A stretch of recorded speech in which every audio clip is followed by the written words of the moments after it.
Ito po si Africa Butcher.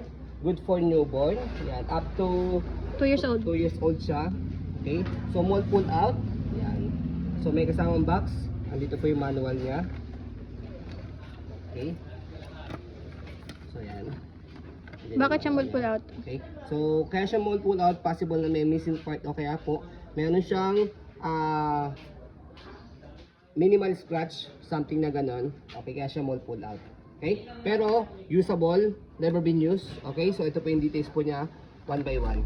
So, ganyan po siya kapag naka-set up, pagka nakahiga. Ayan.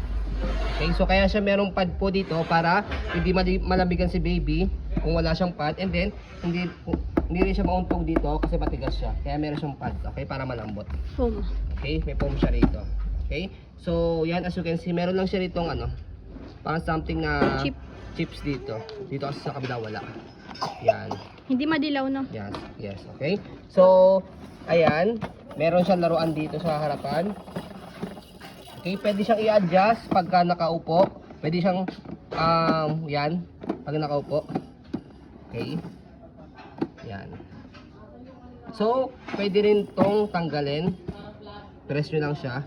So, meron siyang, by the way, takip dito. Yun yung missing part niya. Pero, no problem kasi nga po, hindi naman niya gagamitin na wala siyang takip dito. So, talagang gagamitin nyo talaga tong laruan niya or handle niya.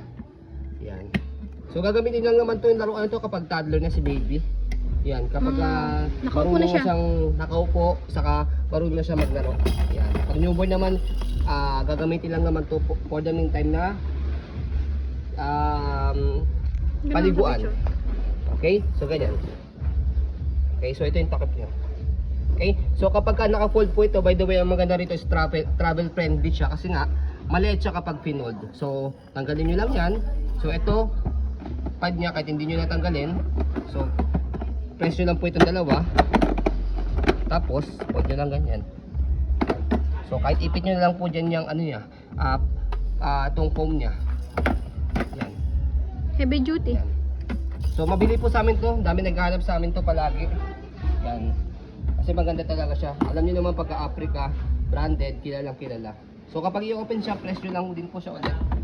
Tapos, yan. Buka. Tapos, shoot nyo lang to. Yan. Okay. So, again, mold pull out po ito. Never been used. Kayo unang-unang gagamit. Okay. So, ayun po. As you can see, meron po siyang kasamang plastic. So, ayun po, as you can see, very details po kami mag-video kasi sa policy po namin, no refund, no exchange, what you see is what you get. So, ayun po, maraming salamat. Have a nice day and God bless po.